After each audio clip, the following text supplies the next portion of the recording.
happening. You're trying to figure out ultimately what is. It's still a mystery as to why it took them.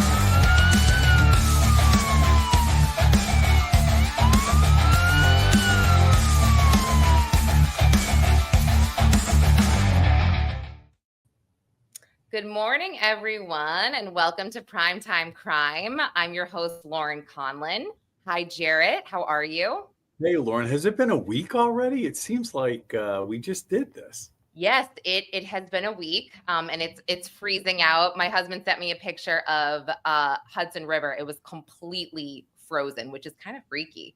So I don't know how cold it is in Pennsylvania, but It's a whopping 1 degree here, and my office sits overlooking the Susquehanna River, and it too is frozen. Oh my gosh, that's crazy. I want winter to be over. I know this is going to be a horrible winter, but hopefully just 1 to 2 more months of this cold weather. Let's see. But we have a really fun episode today. I'm really excited. I'm just going to give a quick little intro of our super special guest today. So we have 2 wonderful guests, the hosts of the Mother Knows Death podcast. They are a mother-daughter duo, Nicole and Jemmy and Maria Q. Kane. I've met them in person, Jarrett, a few times. They are so wonderful. You haven't had the chance to meet them yet, but I hope that you do get to meet them in person at some point. But just a little bit about Nicole. She is a seasoned pathologist with over 20 years of experience dissecting organs, performing autopsies, and she really dives into uncovering celebrity deaths and what's going on with those autopsies, like Matthew Perry and Brittany Murphy. And she has this Instagram account with over 2 million followers, Mrs._Anjemi. And she shares all of her expertise with her followers. And she also founded something called the Gross Room, which is a blog dedicated to pathology, forensic education, and the science behind some of the most infamous cases of our time. And her daughter, Maria, who is so awesome. Maria is the producer of Mother Knows Death, and a podcast host. And she also is a writer for The Gross Room. She has a background in photography and fashion styling as well. And then she pivoted into forensic journalism. And she uses all her skills to bring the content to Mother Knows Death and The Gross Room. So let's bring these fabulous women in. Here is Nicole. Hi, Nicole. And hi, Maria. Hi. How are you guys? Good. How are you? Doing great. Cold here too. Hello, Nicole and Maria. Welcome. It's great to see you both. Great to meet you finally. I know we've all been following each other online for a while, so this is an exciting opportunity to collaborate. Yes, and you guys are out of South Jersey, near Pennsylvania, or opposite? It's Pennsylvania near South Jersey. I always forget. Yeah, we live right outside of Philadelphia. We could see the skyline from our neighborhood. Oh. So we're very close. Okay, right. You guys are like an hour from the city, basically, maybe 2 hours. Yeah, it takes us, if we don't hit traffic, we could get to Manhattan in an hour and a half, pretty much. Love it. So we should do more in-person meetups. Yeah, totally. Absolutely. Well, good. We could talk about something Lauren and I are working on that may be happening in Scranton, Pennsylvania, which is like not far for either of us, any of us. No, not at all. No, yeah, we go to Scranton sometimes up that way. All right. I've never been to Scranton, but I did watch The Office. But I Lauren is coming to Scranton. Let's say that. Yes.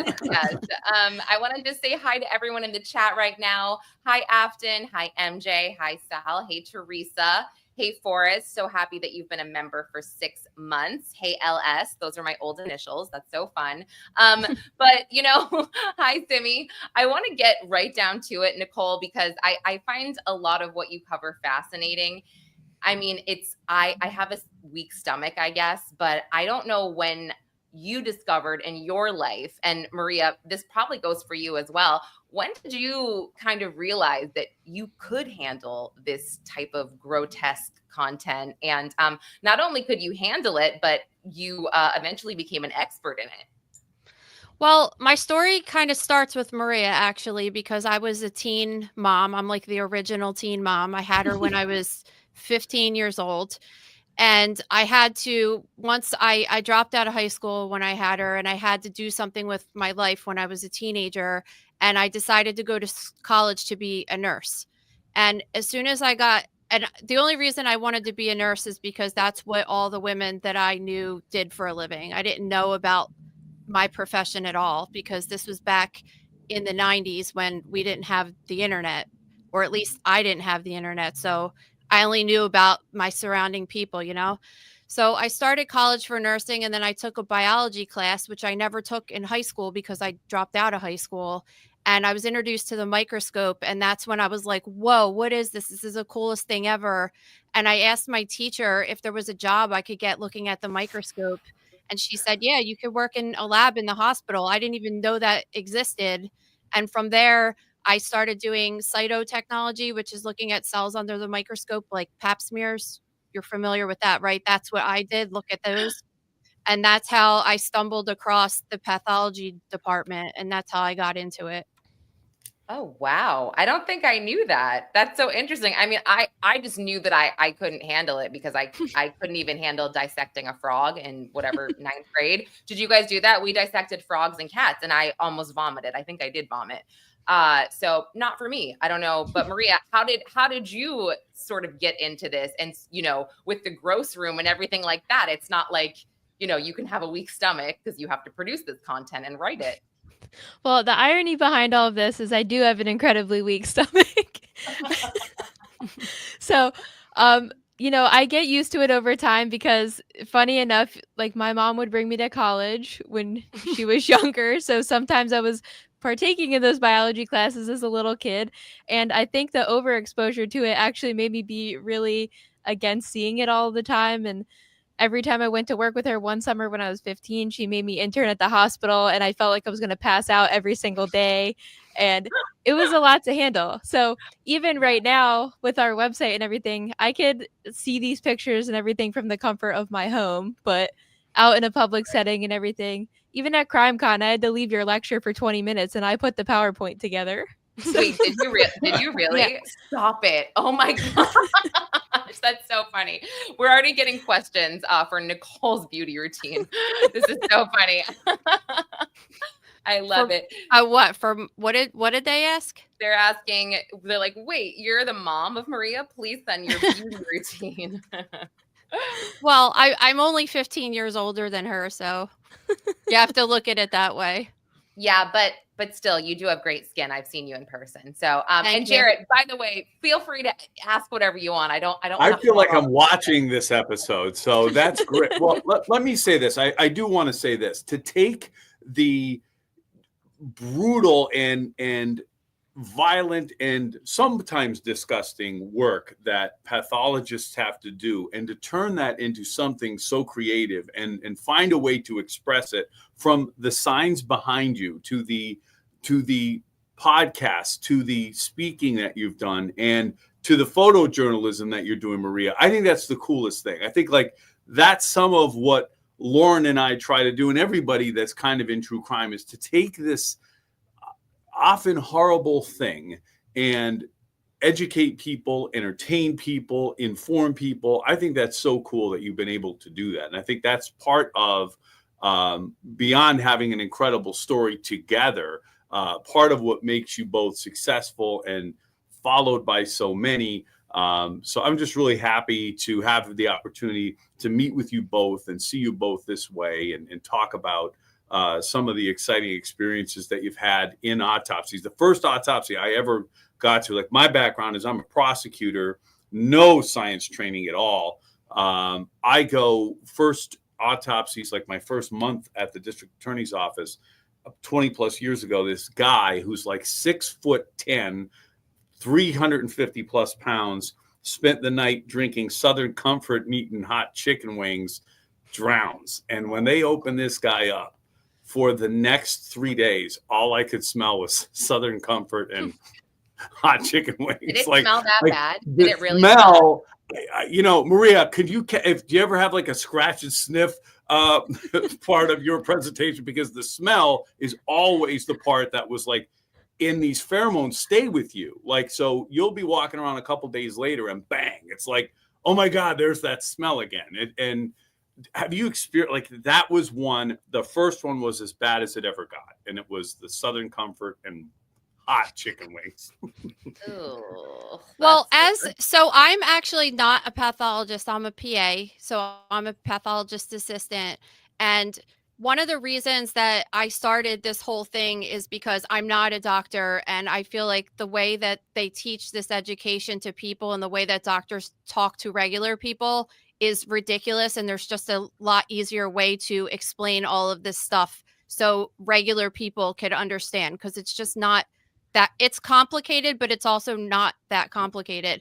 But I agree with you with the smell situation with the autopsies. We had a medical examiner that used to come over to our university while I was in school, and he always smelled like a decomposed body because he had longer hair and he had a big bushy beard, and the smell was just always in his body. And I've had similar things happen to me. What was that guy's dating life like? He was married. He was an old guy married, but the old school pathologists are the best people ever. But one time I did an autopsy on a decomposed person, and I came home and picked Maria up from school, and I remember her freaking out and telling me to put the windows down in the car because she's like, "You smell so bad." no. It's just hard to get it out of you. Yeah. How old was she when she noticed that that particular smell? Or one, Maria, how old were you? she was probably 15. Yeah, I had to be in high school. Okay. Yeah. So you were like, okay, got it. I'm just thinking if one of my kids would pick up, they're young, because you also have younger kids now, and Maria, you have younger siblings, but I'm wondering if they would pick up on, I guess, a dead body smell. I mean, I'm lucky enough that I've never smelled one, and that's, I probably would vomit. I really would. I'm a puker. I feel like that would just be so traumatizing. And it's so MJ says, I can't believe I was not subscribed to Mother Knows Death. Guess what I'll be doing all day after this is over. I know. Awesome. Tell me about it. And I want to ask you, because this is so funny. Nicole, you developed this huge Instagram following. And I remember when I first met you guys, Maria, you said that your mom was like, "What Instagram? I don't understand. Like, what is it?" Yeah, you are. I'm 18 years old, and she comes up to me and she's like, "What is this Instagram thing?" Right? So I have to set it up, show it to her, and then months later, she goes, "I have a couple 100,000 followers." Mind you, I've been on this app for years, no traction at all. My mom's on there for 5 minutes, and everybody's obsessed with her. Well, that was when Instagram was organic, and it was easy. I mean, I started it in 2013? Yeah, 2013. 2013. So, I mean, it just was a different thing back then, you know? Yeah, definitely. Right. Well, I do want to ask you, since we're talking about, gross things, what has been your favorite case or autopsy to dive into, either on Mother Knows Death or the gross room? And no pressure. You can name a couple. Well, we like to cover, every single week we do a celebrity death dissection or a high profile death dissection. So high profile person, for example, would be someone like Lacey Peterson, that she is famous and everyone knows who she is, but she wasn't famous except for her death, you know? So we kind of separate them that way. But we have, almost 200 of those, because we just do them every single week. So and they're very long articles with pictures and everything like that. Some of my favorite cases with the celebrities are just how my theory is that they get this VIP treatment, and that's the cause of their death in a lot of situations, because they get special treatment from physicians. And I could give you a couple examples if you want to hear. Please. We were talking about Diddy and the Kim Porter thing. I saw a lot of videos going around that they were trying to link him to this particular death. Kim Porter was only 47 when she died from pneumonia. I read her autopsy report, and there's no way that Diddy particularly killed her with the findings that were seen at autopsy. She had pus on her lungs, and it just was, she had a bacterial pneumonia infection. But one of the interesting things is that if she was a regular person, she would get sick and she would go to urgent care or the doctor, and she didn't because she had that, that VIP thing where my doctor will call you in something and we'll send a nurse over to give you an IV and all these things that normal people don't have access to. So it was a combination of that and her not seeing a physician and because any physician that listened to her lungs would have been like, we need to get you to the hospital right now. You don't sound good and you know what I mean? Something's going on. But instead it just was like, send this person to the house, call this medication in. And then to top it off, she had a personal masseuse come over and give her a massage at night, which regular people also don't have access to. And essentially the masseuse like pushed the infection through her body with this deep tissue massage she was doing. So that was one example of a recent one that we covered. Another one is Lisa Marie Presley. She died last year. Her death was super high profile. It took a long time for the autopsy results to come out because they thought that she may have overdosed because she had this history of drugs. But here you have this woman who has an addiction to opioids that happened after she had her twins. She had surgery. So she ended up dying because she had surgical adhesions, which is scars inside of your body. And she had some kind of a gastric bypass surgery. I don't know if it was exactly that, but she had some kind of weight loss surgery. And what happens is anytime you go into the abdomen, you could create scars and the bowel could end up sticking together. And it happens to people all the time. And you could get surgery to fix that. But instead, it was like right before the premiere of her movie and everything. She wanted to get some kind of cosmetic procedure. We don't know what she had done, but whatever she had done, they gave her opioids for pain relief after that procedure. And here she was complaining about nausea, vomiting, all of these symptoms. And they just kind of blew it off, gave her this surgery that she really needed to have before the premiere of this big movie, and then gave her medications that were masking the pain. Plus, she was a former opioid addict. Why would you ever do that? And then she ended up dying from something she didn't really have to die from. You know, the irony there, too, it's funny you mentioned Lisa Marie Presley because her father died essentially the same way. He had a doctor, Dr. George Nikopoulos, that traveled with him constantly. And instead of treating the patient, they are catering to a celebrity's whims. If a celebrity asks they're the ones directing what drugs. They're the ones telling you, here's what's wrong with me. Michael Jackson, same thing with Conrad Murray, who was married to Lisa Marie Presley. And this is something very few people talk about, which is, had these individuals gone into an actual facility and were treated by a medical team obligated by the policies and procedures of a hospital and the course of treatment you undergo, you may still have some of these folks with us today, which that's something in the celebrity death world very few people talk about and consider when they're looking at the manner in which these folks die. So Lisa Marie, very much like her father,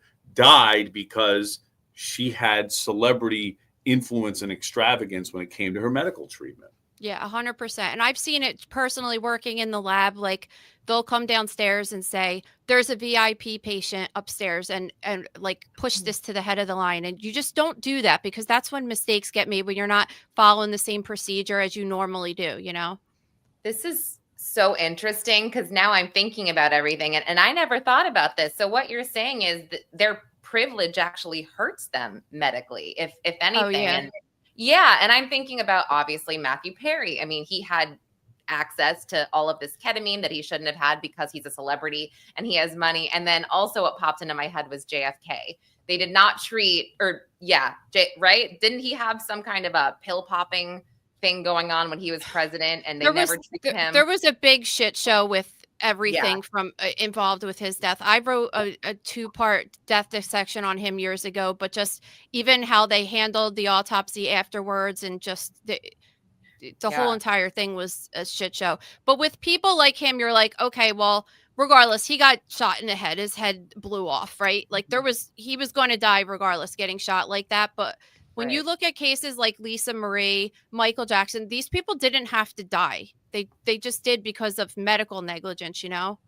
Wow. I have a question and it's a little specific, but I love Chris Farley. He was my favorite growing up. I and love him too, yeah. Yes, I watch his movies any chance that I get. Do you think he had a chance of survival if the uh sex worker did not leave him there to I mean, I just have to think I think he choked a little bit. I don't want to be too gross or graphic, but here we are on his own vomit. Do you think that if she was there, maybe he wouldn't have died? Or I always think about that. Like, I wrote have a done celebrity I wrote a celebrity death dissection on him 5 years ago. I have to look back because I don't exactly remember what I found reading the autopsy report. So I could get back to you on that. Okay. Because we do, like, Maria and I really go through all of the details of the case, not just the autopsy report, but we go over the investigation and what the cops saw and what was reported, all of that stuff, the court cases that come after it. So I'd have to look back because I don't know off of the top of my head exactly what I concluded from looking at that. Okay. Let's follow up on that because I'm really yeah, interested. for sure. Well, I think I love him too. The thing about Yeah. Farley, if you think about Chris Farley, let's say he survived that instance, right? I mean, he was on that hamster wheel of just insane partying, addiction, and will find himself in there 2 nights later. But yeah, I think I mean, none of that matters. He was morbidly obese. That's a huge thing that people don't ever want to talk about. That's something you see often in young people that die. It's just it wasn't helping him. You know what I mean? Mm, right. Yeah. So No, one he of was. the things you said, I think, is important too. A lot of people don't understand. There's the science of pathology, and then there's that work you do when you look at the court testimony, the investigation. And one of the things, it's a term of art in Pennsylvania. I'm sure it's national, where they'll say like strangulation by history or some kind of a conclusion by history, where maybe the scientific findings or the body's so decomposed you cannot make a conclusion, but there's part of a record where you can kind of fill in the blanks. But part of what you do is a scientist. The other part of what you do is you're a detective. And I think a lot of people don't necessarily understand that part of your work. Do you find that that's an important part of what you're doing? Yeah, working in the hospital, it's a little bit different of a situation because you have the medical chart, but a lot of times you do see things on autopsy that you can't really explain, and then you read their medical history, and then that would further explain it. But for sure, what Maria and I do is try to come up with a conclusion, as because when you look at Kim Porter's autopsy report, for example, it doesn't say anything about the masseuse, but just knowing how the human body works and the lymphatic system is getting pressed around the entire body and just pushing that infection through, that's how we come up with that conclusion. You know what I mean? That's so interesting. And Maria, is there ever a case that has just bothered you so much, an autopsy that's bothered you so much that you just can't sleep, and you're just like, Mom, I need a break for a week? Or you get like that? I know I get like that just about cases in general.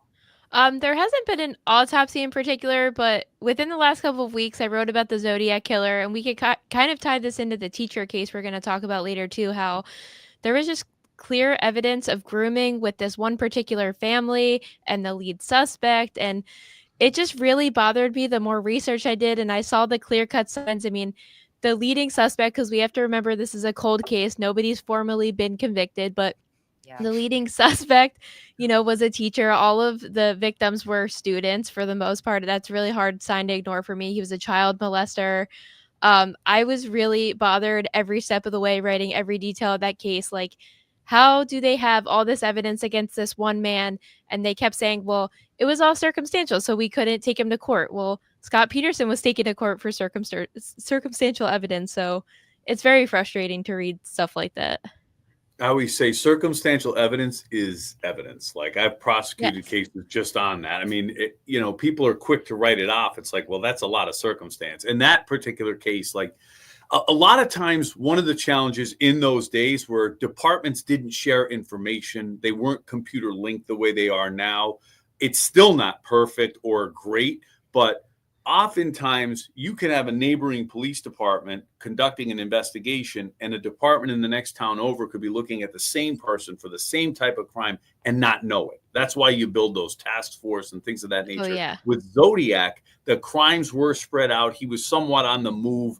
That guy was a character. But the cool thing was in the latest special, when they were looking at him, when you looked at that, he was a swimmer and doing those dives in the areas and had that familiarity with the areas and the regions where it's him. I mean, it's clearly him. It was also really hard to ignore. They have this one cipher that they, for a long time, thought was possibly a fake because it mentioned that woman Connie in New York and everything, and nobody had any prior connection to that. But when that family came forward and was releasing all that information about their family history with him and, all the evidence he left with their mother, you can't ignore things like that. And that was driving me nuts. And I think most people in the gross room were agreeing with us that it was outrageous that this guy was just never formally convicted of this crime with all the other evidence they had connecting him to it. How about the watch? The watch. The watch. Zodiac watch, and it was a dive symbol. I was like, my head just went like this at the end of it. I was like, okay, we're done. We can move on from Zodiac. It's solved. Exactly. Right. Mm-hmm. And don't you hate how much you know and how you're just so aware of everything now? I wish I could go back to just being uninformed and stupid. I just really wish that I could just feel like I could just turn everything over to the police and the Department of Justice will handle everything. All good. No, it sucks. I mean, it's like, really? I hate that we have to live like this and just be aware of all this. But being this smart does suck, and ignorance is bliss, right? It is. I think about that all the time. Like when I had Maria and I was pregnant when I was a teenager, it was like, who cares? I didn't even think anything of it. And then I had my other two kids after I already had my master's in pathology. And it was a terrible time being pregnant. I thought that my baby was dead all the time. I thought I was going to die. Like, it just was ridiculous. Well, we call her Dr. Death in the family because forget having her read your medical reports. You always have something terminally wrong with you. It's crazy. So funny. I'm so with you, Nicole. I don't want to say this. I feel I don't want to seem ungrateful. I just was the same as you. I did not enjoy my pregnancies because every day I felt like God was showing me something weird that could happen to a child. I was, for whatever reason, was in this phase of my life where I loved watching TLC. Don't do that when you're pregnant, by the way. Because literally there'd be like a girl that had some really rare form of dwarfism and they couldn't detect it in utero. And I was like, great, that's my kid now. And which is fine, totally fine, but just give me something to think about nonstop. So, and yes, CH, ignorance is bliss. So speaking of ignorance, I do have a really hard time with this case, as many people probably do, but you guys covered it on your show. I recently covered it on The Outlier. I think Nancy Grace just covered it as well, but there is sicko perv teacher. Sicko perv, yes, with her wonderful. I know. Sorry, really quick. Good. Nancy's, my favorite headline that she used this year was when she did a Diddy episode on Halloween and she called it Diddy Ween. I'm like, this is the funniest thing I've ever. I know. I was like, whoa. She also called him Cuff Daddy. Yeah. That was These my headlines favorite. write themselves at this Right? point. It's crazy. She's so good with those. They're so good. But yes, sicko perv teacher.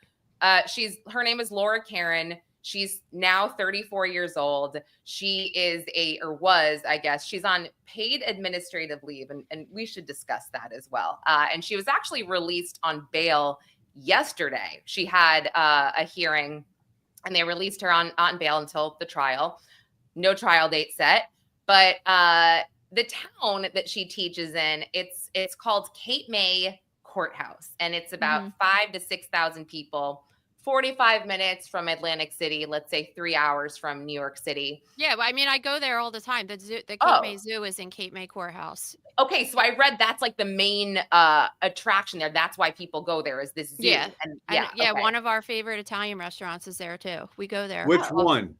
It's called Nino's. I say Nino's all the time because that's what, whenever we do the GPS, it's like, you've arrived at Nino's, and we're like, it's Nino's. Yeah. We go to Cape May every year, and we've been through that zoo. So it's a very sleepy beach town. This is a huge deal there. Oh yeah. Yeah. Yeah. We just were there for our anniversary this weekend in Cape May, which is further down, but Cape May Mhm. Courthouse. I actually I know someone that lives there. I didn't realize that that's where it was. I'm going to call him after this. Well, I mean, Nicole, Maria, you can share some of the findings if you want did you tell her about some of I went on a deep dive. So I know, and that's good because I said on our show yesterday, I was like, I need to see these Facebook posts, and then sure enough, Maria's texting me that you had them. I was like, of course she does. I know, I was crazy. Well, it's so crazy because the reason I post stuff on social media, and I shouldn't say this is the reason, I want other people to be informed, but this is where I get a lot of my sources from, because people will be like, hey, I have a friend of a friend, and they know that I'm trustworthy and I'm not going to go blab it out, but it helps me when I'm doing a podcast on it, or, a research podcast and storytelling podcast. It helps me tell the story. Unfortunately, I put out a podcast yesterday and I found out a lot of this stuff after. So I made a few notes in the episode notes. But anyway, this teacher, she's beautiful. She played basketball in college. She apparently came from a nice family. And everybody in this area that I had spoke to was shocked, frankly. So I feel like this is a bit nuanced, because I have a lot of questions, I guess, where you're in this small town and this teacher becomes pregnant in 2019. And it's just interesting. Nobody really seemed to question, I guess, in depth who the father of her baby was. I'm not sure the deal there, but I guess, she had a baby shower. The boy, the victim, was in attendance of this baby shower, which is wild. But anyway, the victim and his other two siblings lived with the teacher from 2016 to 2020. She was known as a resource parent, which is technically a foster parent, although in Dad's recent Facebook post, he said she was not a foster parent.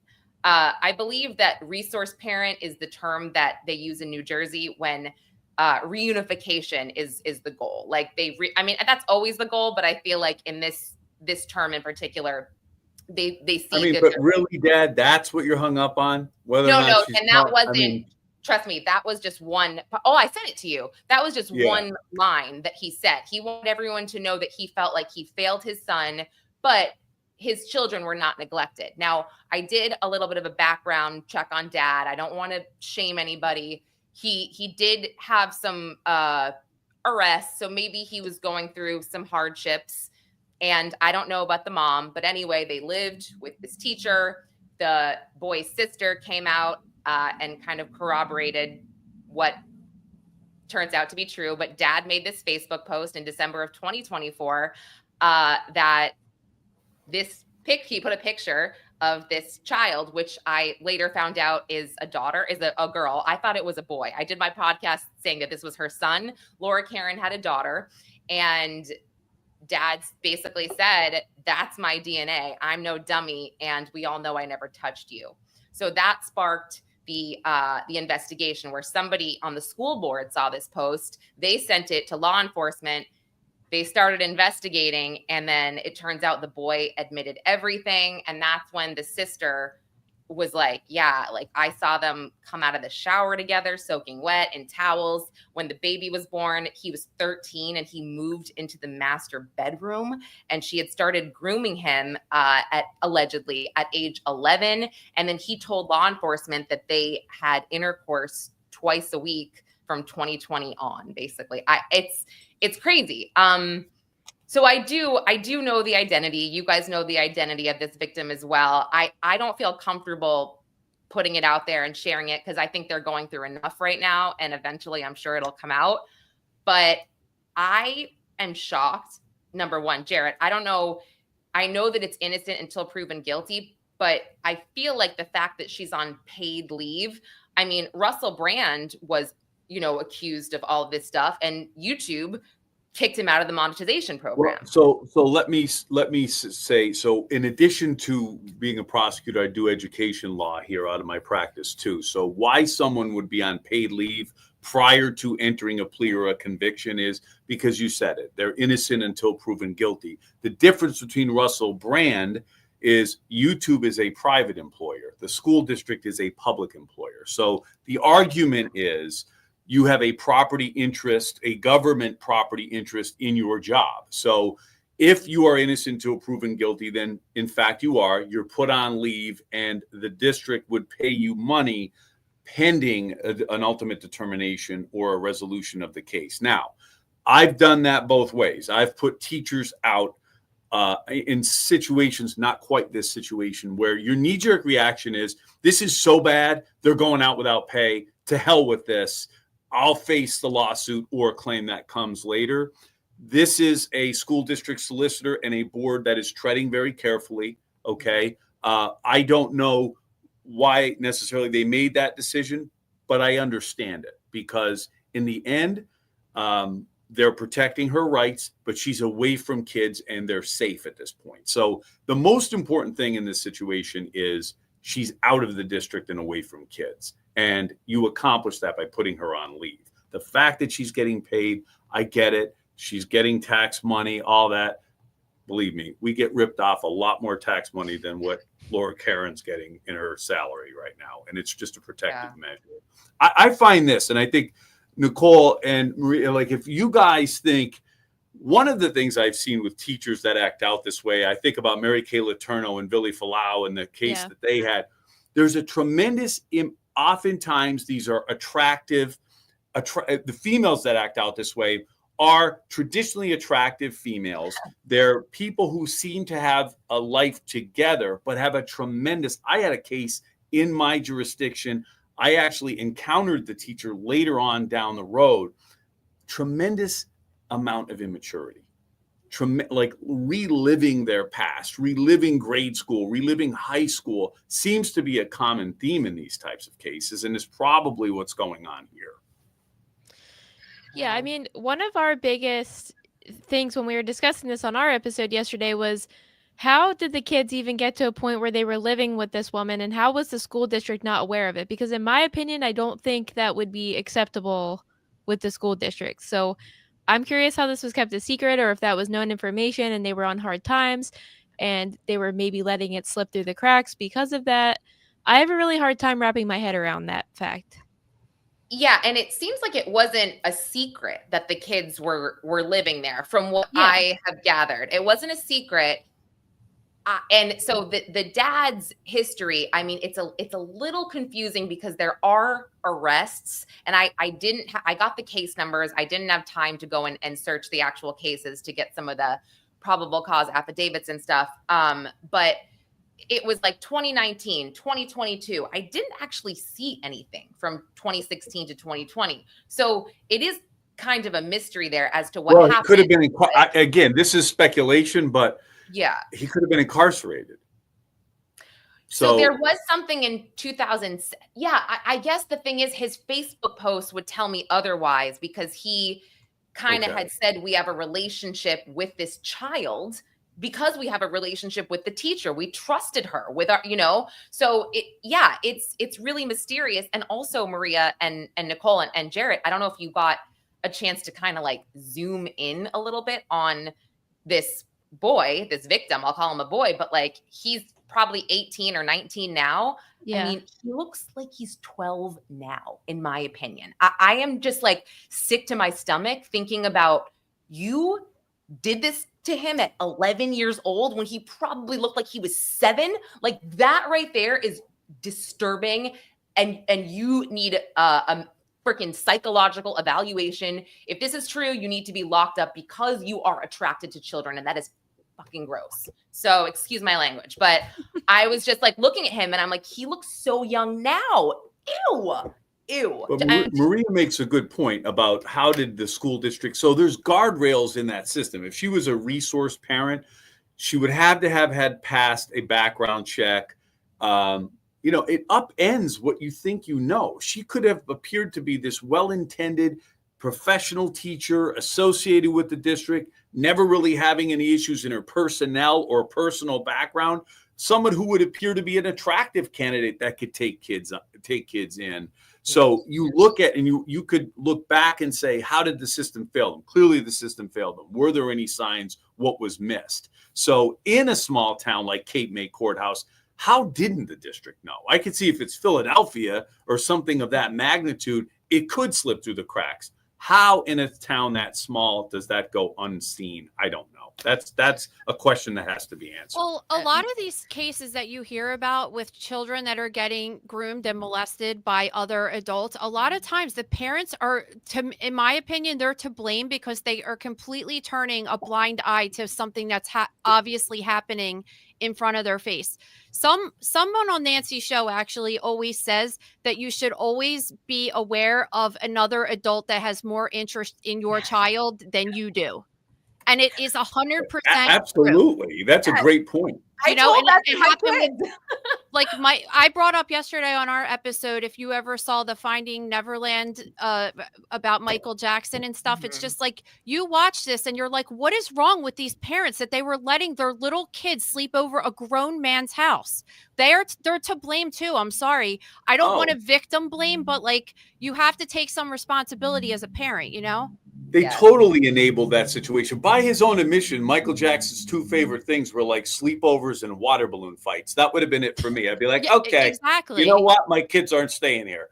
Right? I mean, like exactly. Some of that stuff and the locks on his doors and look, whether or not he's guilty in the eyes of a criminal court, the locks going into his room and that freak show that was going on behind the wall with those dolls that were look at.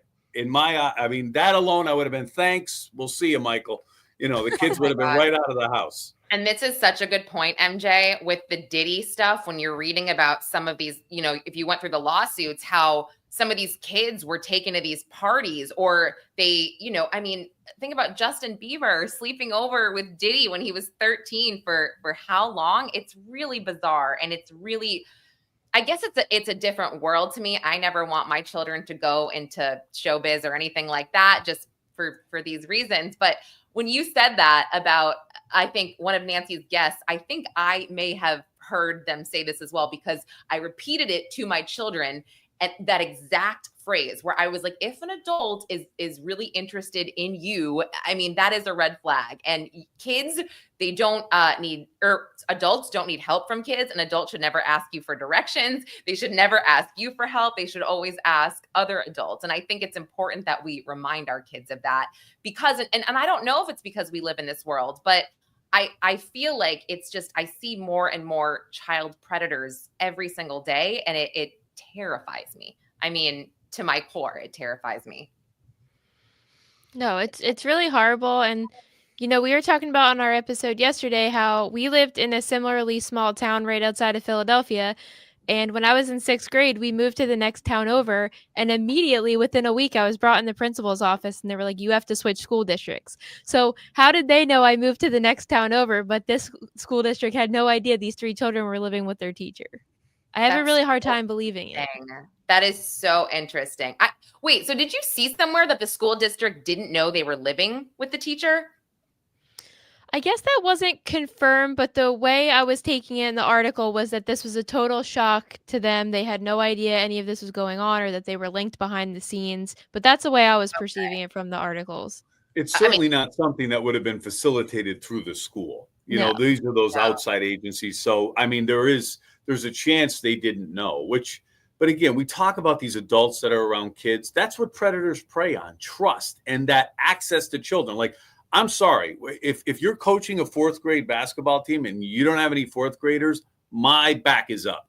I want to know what's going on 100%. Here. Are you that into 4th grade basketball, or do we have a problem? You know, and as a parent, that's my job, you know, and that's just the way it should be. And it does not mean everybody that's coaching 4th grade basketball is a problem, but some of them are. And that's just the way you have to be on the watch. There are vipers out there. And plus they're just putting their kids in a situation they shouldn't have to be living with a stranger. Whatever their actions were causing them to have their children live with a stranger and put them in that situation.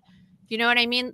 Yeah. Listen, it's like it's not okay what she did, but they wouldn't have been there, and they wouldn't be living with a parent with a non-parent for 4 years if whatever choices they made put them in that. You know what I mean? Yeah. And like I said, in that Facebook post, dad claims that, you know, they weren't neglected, but he did fail his son.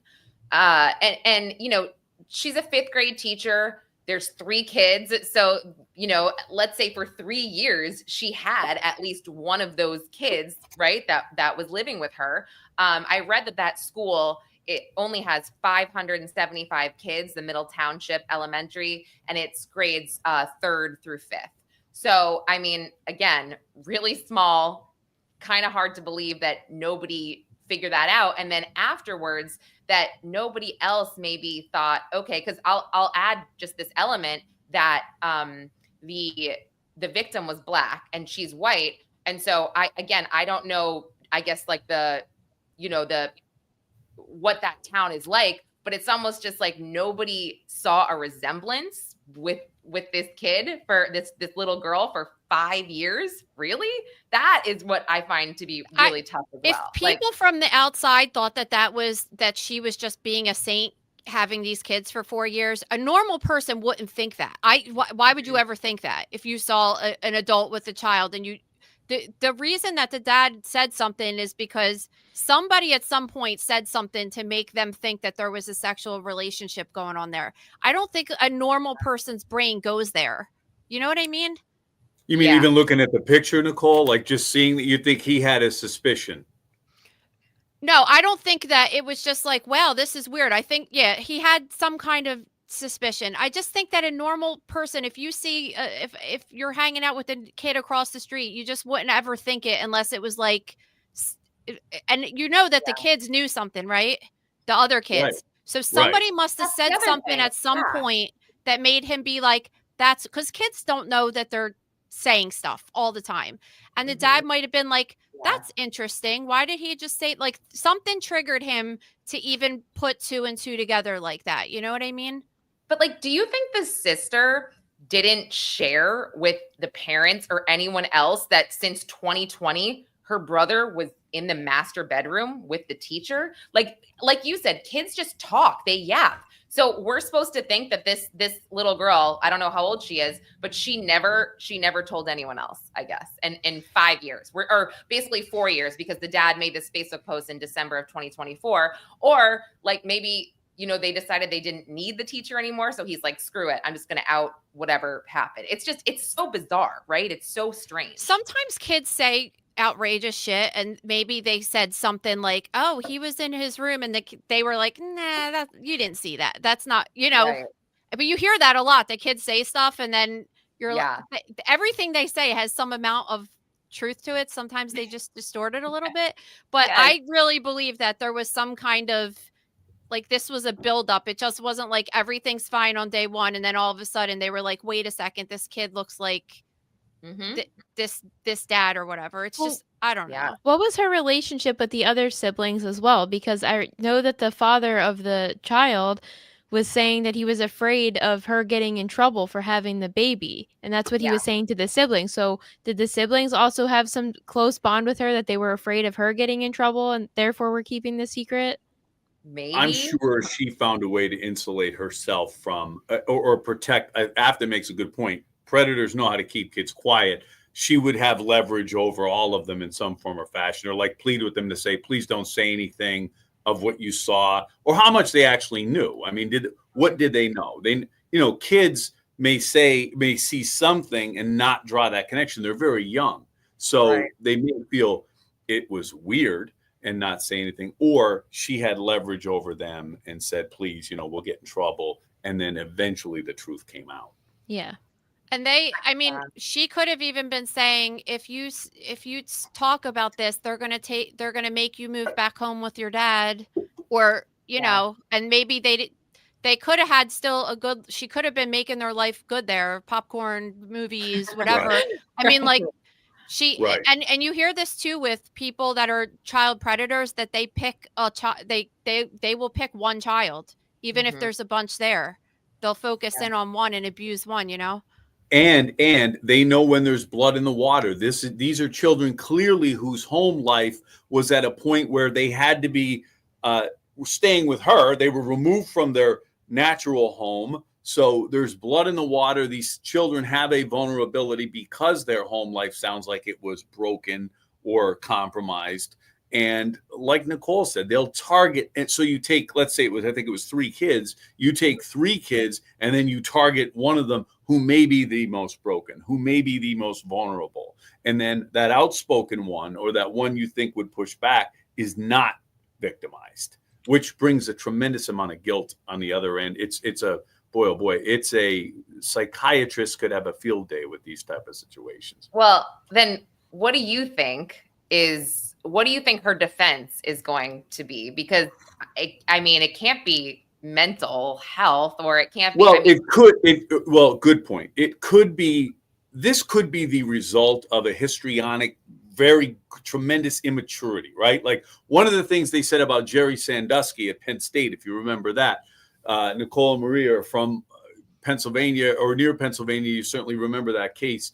Jerry Sandusky, who's a man in his 70s, was said to be extremely immature and histrionic. This guy was a leader of men, young men, onto the football field to national championships. So my point is this: somewhere in their defense will be this compromised mental picture. However, being immature, maybe she was abused as a child. None of that is an insanity defense. None of it is a justification for what she did. So it doesn't get her off the hook, which tells me the case will be resolved. She will plead guilty. You cannot argue the DNA here if ultimately that's the way it bears out.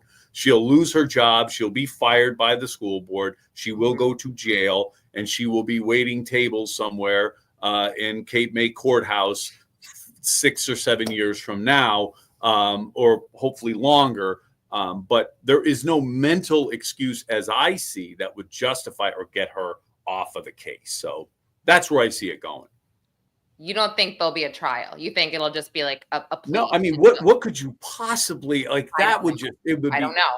I don't know her history. That's why, if her lawyer sat down with her and you're given this DNA and everything, you have the right to a trial.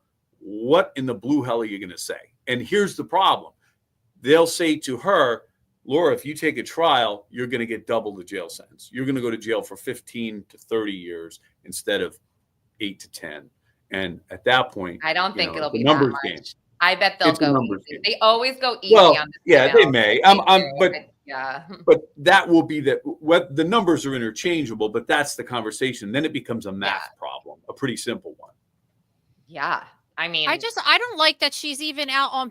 What is happening in the world? That she's accused of having sex with a child. We talk about this all the time, I just don't understand. They're so easy on the sentences with pedophiles, and like I try to argue on our show a lot that if you're molesting or you're sexually assaulting a little kid, you're ruining their entire life pretty much, even if they're able to get over it at some point through therapy and whatever healing process they go through.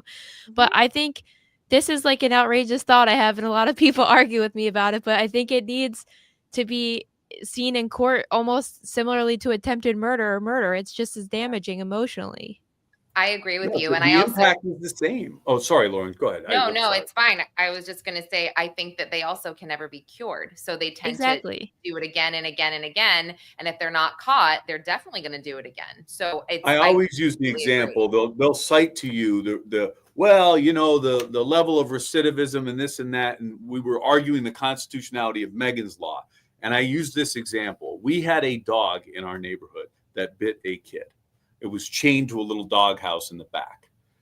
Once word got out that dog bites, it never bit another kid because no other kid went near that dog, okay? Not because it didn't want to bite kids. So when you look about the power of Megan's Law and being on that registry, that's number one, which is a punishment for individuals that are convicted of these crimes in and of themselves. However, Maria, I agree with you. We have these drug offenses for street level drug dealers who at one point were getting mandatory minimum years in jail for dealing a gram or 2 grams of cocaine. And then you have someone who commits a crime, grooms a child over time, repeatedly molests a child, gets pled down and does a county sentence. Total bullshit. Shouldn't happen. And it does because under the sentencing guidelines, it's allowed. But it's worse to traffic in certain types of pornography or things of that. But when you actually put your hands on a victim, somehow that equates to a lesser of a prison sentence. I don't get it. Well, I have a hard time when I see certain people like Elizabeth Holmes is in jail for 11 years for defrauding all these people. And I agree she needs to be in jail for that. But I just see so many times with so many stories that we covered that these pedophiles are getting off. I mean, people want to call them MAPS now. Like, get out of here with that. Stop trying to rebrand them as minor attracted persons. Stop trying to rebrand You don't know it. about this? No, I'm sorry. This No. is the number one thing that enrages me in the world. I love when Lauren learns something new. She can't hide. You can literally see her brain exploding right in front of us. Who is saying this? And there's like academic papers written on it. PhD people. Pedophiles should be referred to as minor attracted persons, MAPS for short. Get a life. This is ridiculous. Oh, by the way, whatever you call it, I don't care if you call it like whatever you call it, it's horrible. Like, so you could call it anything. You could call it Bob, okay? It's going to be bad if you're referred to in that context. So MAPS, pedophiles, doesn't matter. It's like, you want to use that term? Fine. This is a person who molests kids, period. Exactly. Stop trying to rebrand it and make it this nicer word. Like, stop making it better. I need to look into this, and then I need to excessively shame the person that wrote this paper. I'm not inciting violence. There's a whole entire movement. It's not just one paper, unfortunately. I mean, that's the next frontier. I say that all the time. It's like, where are we going? We got furries, this, that, all of it. Love is this and that, right? Where are we going? I know where we're going. We're going to start to make that okay.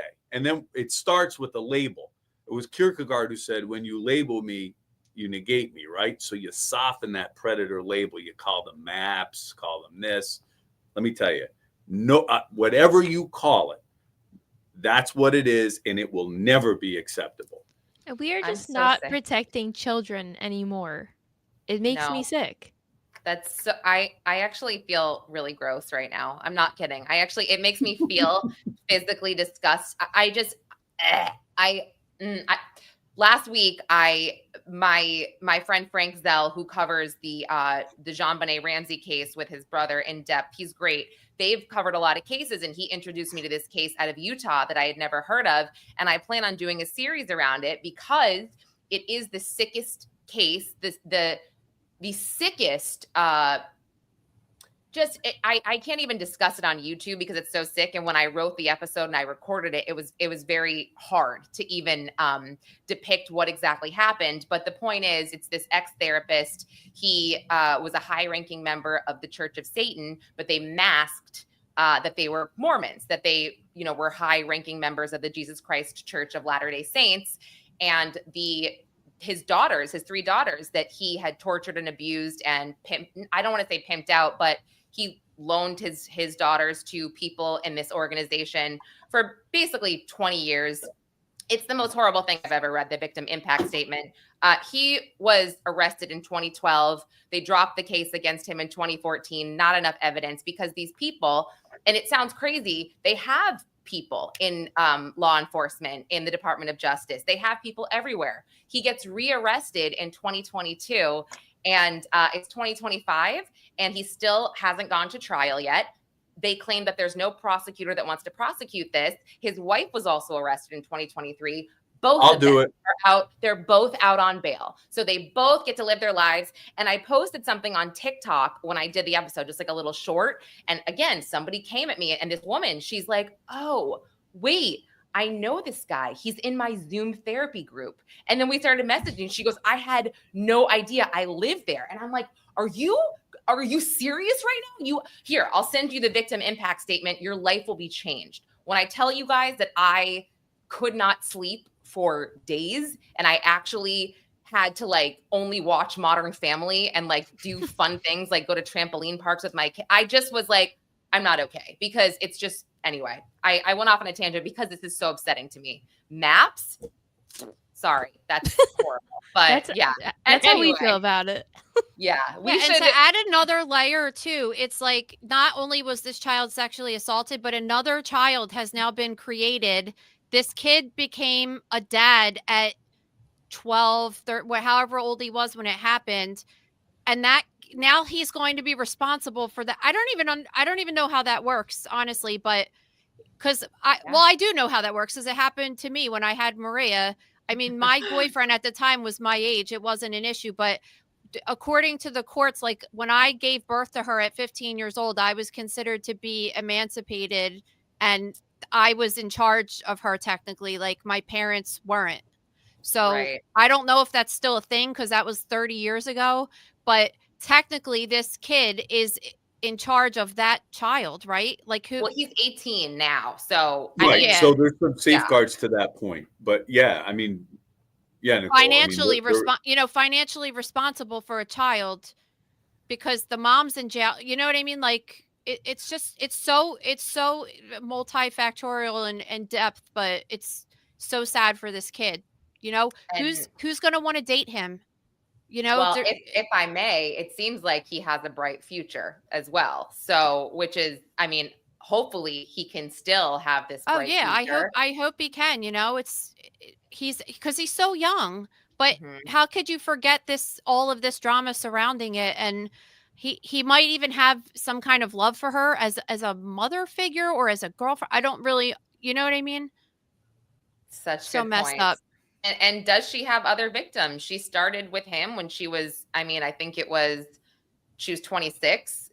Was he the first one or what? You know, these are questions I think that investigators want to know because on every single article that's published, they say, if you have any information, please call. And they give like 4 different numbers. So I feel like this is going to be a really deep and heavy investigation. Well, she had a lot of access to a lot of kids. You know, and that inevitably, and you were talking about that case that was wrapped in with the Latter-day Saints and the Church of Satan. Like another thing, we have all the Catholic churches, the Southern Baptist scandals. I've handled cases like that.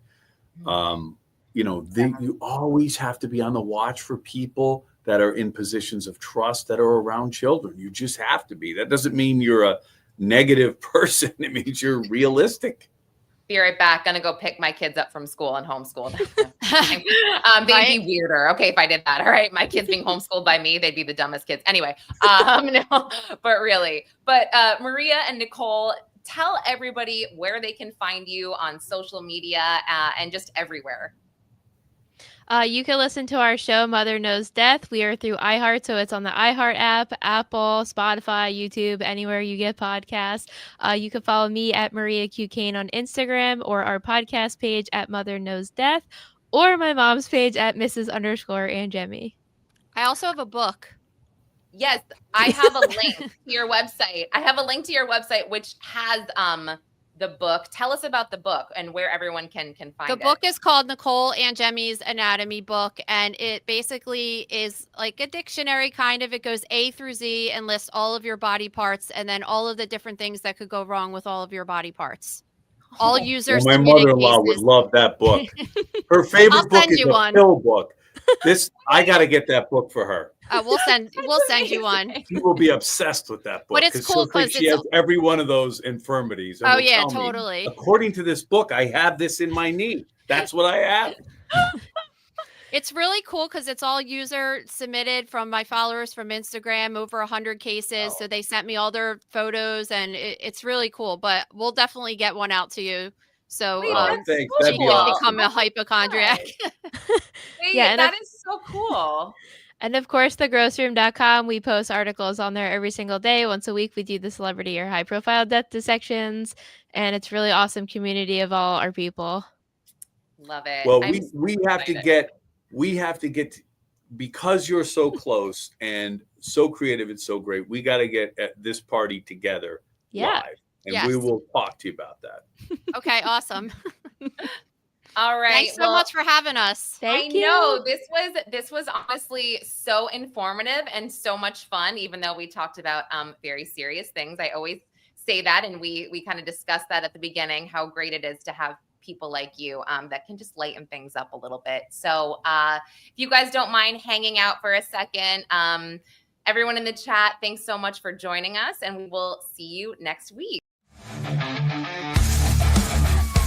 Happening, you're trying to figure out ultimately what is It's still a mystery as to to why it took them